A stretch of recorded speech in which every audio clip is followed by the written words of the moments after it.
Well, hello there, my fellow rushers. How are you doing today? King Rexy here.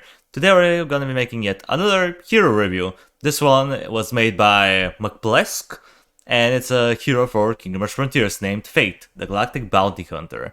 Which pretty much looks like, it's pretty much Fate from Iron Marines. Come on. Even her quote is pretty much taken from Iron Marines. At your service for a price. That's pretty much Fate's quote.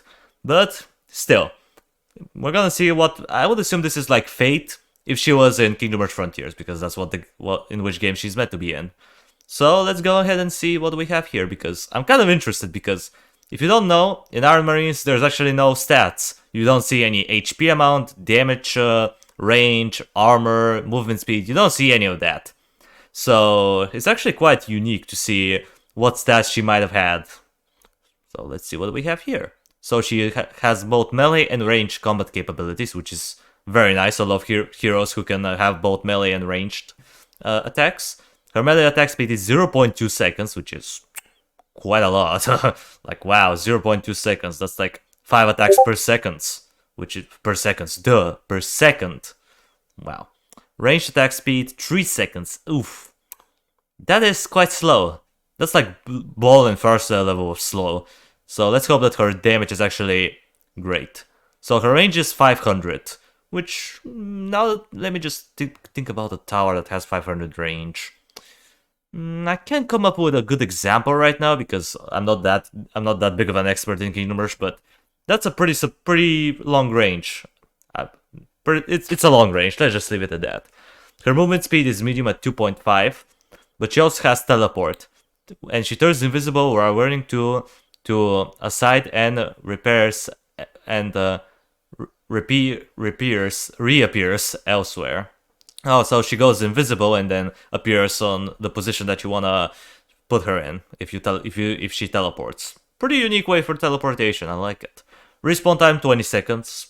A little bit more than average. The average respawn time is 15 seconds, so 20 seconds is a little bit more, but I guess it's fine. Let's see her levels, her statistics. At level 10, she has 400 HP, she regenerates 40 HP per second, and she has 45% armor. So she has a good amount of durability. You can use her as a frontline if you want. If the situation calls to it, she can definitely stall a good amount of enemies without her dying in like 2 attacks, like Mirage. So that's pretty good. Regeneration-wise, pretty good. 10% of her health every second. That's very nice. But then we also have this thing, which is her attacks, how much damage she does. I'm not sure why it's spread out like that. I think I would assume that the chart was gonna be like too small or too tightly packed. I guess that's why he did it this way, which is fine by me. So at level 10, her melee attacks see point blank specialist. So I guess they're described in one of her abilities. So we're gonna figure out her melee damage later. Her range damage is between 140 to 160 physical damage. Well, that kind of explains the attack speed, the attack speed number. If you do so much damage, if she had like a 1 second attack rate, she'll be chunking people. She'll be doing 150 DPS. But now at her attack speed at range being very slow, it makes sense. The damage is actually, it's still a high amount of damage, but it's going to be delivered on slow pace. So keep that in mind. And you know, it's obviously single target damage. It doesn't say anywhere that she deals area damage with her ranged attacks. And she's pretty long range too, because, you know, she's a sniper. And she used to be a sniper in Iron Marine, so it makes sense. Now let's see her abilities. First of all, we have the innate ability. Let's see what we have here. Implanted Opticals. Fate has the ability to scan enemies, permanently putting them on a scan list.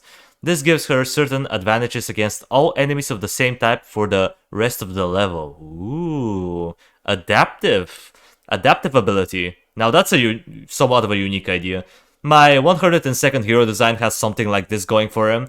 I'm not sure if I will make a review on him though. I'm kind of asking a couple of people on YouTube if they want to review him, but so far I haven't gotten any reply. We'll see. Maybe I'll put it up on my channel. But anyway, that's besides the point. Let's get back to the ability. When the enemy is in range of 200, or with her in melee range, I suppose it was meant to be within her melee range, but whatever. She will scan him from top to bottom for 3 seconds. Okay, so the scanning takes 3 seconds. Fate cannot scan the same enemy multiple times. Maximum number of scan is 5. So I would assume you can scan up to 5 different types of enemies. Pretty good. Scan list isn't affected by Fate's death, so if you die, you keep the 5 enemies that you've scanned. Cool. She is unable to scan bosses or their minions. Makes sense, otherwise that would be pretty OP. Number of scans is shown as rectangles above enemies' HP bars. So let's see what an example we have here. If she scans a Warhound, all Warhounds gain +1 scan for the rest of the level, and the scanned Warhound cannot be scanned again. Alright. Point Blank Specialist. What does this thing do? Let's see. Passive. When in melee combat, Fate uses her close-range weapon that slowly increases in strength. Every 1.6 seconds, her damage increases with maximum of 3, 4, and then 5 stacks. +1 stack can be gained against enemies scanned at least 2 times. Oh, so you can get even more damage on your ability like that. So her damage starts off from 4 to 7 on a very fast stack rate. Like as we saw, it was 0.2 seconds. So if you get the maximum of 6 stacks, you're gonna do between 10 to 13 damage every 0.2 seconds. That's a lot of damage. But it builds up over time, so you have to keep that in mind. It's not just instantaneous. It takes quite a few seconds in order to get to the maximum stack, and you need to scan the enemy in order to. You need to scan an enemy multiple times in order to do that. Okay, abilities don't reset the stack count. So if you use an ability, you're gonna still keep up the stacks. Good. Okay, Reflection Matrix. It's an activatable ability that has cooldown of 16 seconds.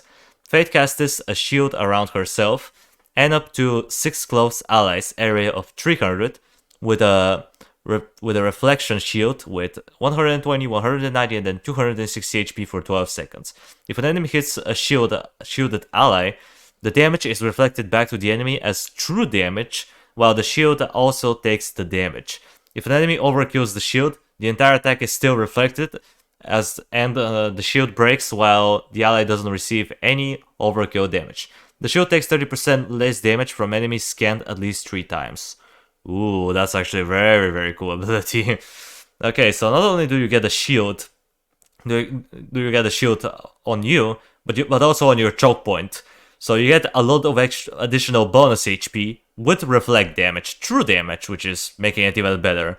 Imagine if you're facing off something like a Bloodshell or a Bluegill or what's another high damaging enemy? Let's think. Werewolves? Werewolves, I believe, do pretty high damage. So against anything like that, you're gonna be reflecting tons and tons of damage. Very strong ability. I like it. Let's see what is her next ability. Suit Malfunction. It's a passive ability, alright, another passive. I love passive abilities, because you don't have to do anything, they just happen on their own. When Fate is below 30% HP, her suit integrity is compromised, and her rad insides are exposed. Oh yeah, that's a little bit of a spoiler alert, guys. It's mentioned in Iron Marines that she could be a part of the rad army. She could be a rad in disguise, but who knows. That just mentioned from the last boss in Borealis, just as an FYI. She then starts okay, let's see.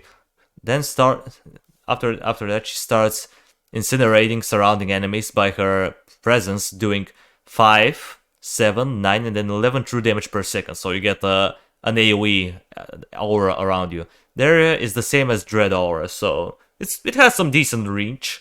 It's not like she has to be like all the way in melee combat just to be able to use her aura. If enemies are like in close proximity to her, they're gonna burn for, I would say, a decent amount of damage. 11 true damage per second is pretty good.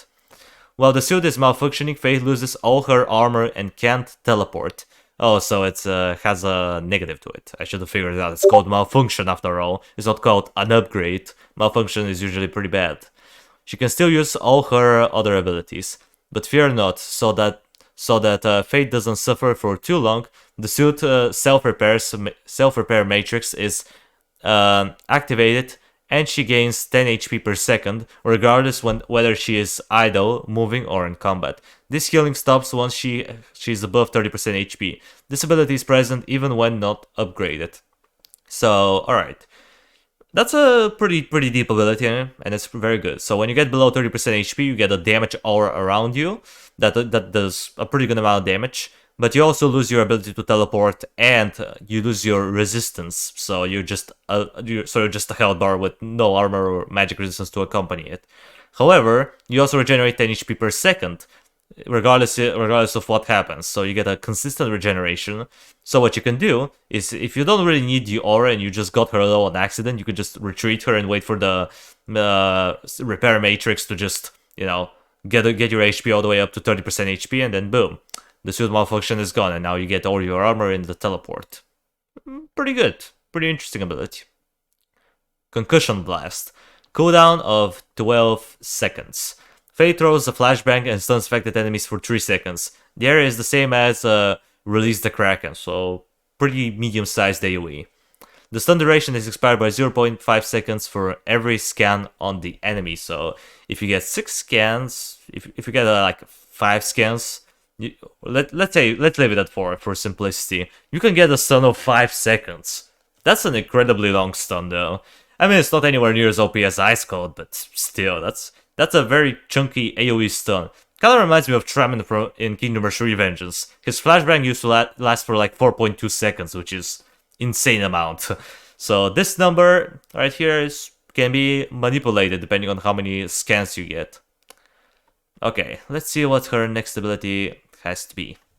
I think that's her last ability. You're hunted now. Ooh, threatening. Okay. Cooldown of 20 seconds. Fate puts a bounty on 3, 4, and then 5 enemies in range for 9, 12, and then 15 seconds. A red crosshair replaces their shadow. Fate's animation is similar to Shattra's abduction call. Alright. This increases their damage taken and bounty dropped by 40%. Enemies scanned 5 times instead receive and give 80% extra damage and bounty. Alright, that's actually pretty busted ability if you would ask me. So you can affect 5 enemies. It doesn't matter what type of enemies they are, even if you get an enemy that drops like 100 gold, you're going to be getting some pretty high value out of this ability. Because not only are you going to kill them faster because they take extra damage, you're also going to get a good amount of extra money. Very, very good ability. Probably one of my favorites so far. Let's see, now we have her quotes. So her selection quote: at your service for a price. When she's moving, need something done? Yes, boss. Sure, count on it. And her death, not today. Yeah, these quotes are pretty much complete and utterly ripped off from Fate in Iron Marines. Not that I'm judging though, but still, I'm gonna give you a little bit of a Judge Froge face right up in here. Anyway, let's see why he created it. Like how it just says why. Like, why have I made this? You could have said why I created Fate, or how Fate came to be, not just why. I mean, it's fine. Let's see what he has to say. I don't really remember why exactly, since this hero concept has been laying in my archives for a very long time. What I do know is that Fate is one of my favorite heroes from Iron Marines. Well, honestly, I also like Fate quite a lot too. Even though she has a bit of a utility crisis. Being a sniper with close range abilities, yeah, I never really figured out why she is the way she is. She's pretty much a jack of all trades and masters of none. I tried to give her a unique feel despite an alien hunter already being in Frontiers. So I hope I did a good job, and you all like it. McPlesk. P.S. I don't give Fate any bomb abilities, since that's just area explosive / true damage, and that's already overdone. I mean, yeah, I've seen a lot of AoE damage based abilities that are pretty much one and the same in one way or another. So yeah, props for uniqueness. And also right down here, we also have some unused abilities, which you can pause right here and read through them if you want to like see the abilities that he thought of, but they didn't make it into the final hero design. If you really want to, you can pause the video right about now. But yeah, overall, I would say he did a pretty good job with this hero design. I like the uniqueness of it. The idea is good. I don't. The only thing that I am gonna complain about is that he ripped up pretty much all of the quotes from Iron Marines. You could have come up with some unique quotes on your own, but I guess that's fine. The hero design is pretty solid though. McPless, you did a pretty good job. I definitely liked your hero design. So yeah, guys. Well, with that out of the way, that's gonna do it for today's video. Thank you everybody so much for watching. I appreciate you for sticking around to the end. Subscribe if you want to see more of this content in the future. And while you're at it, drop a like on the video. It means a lot to me. And I will see you in the next video. Until it comes, that was King Rexy. Over and out.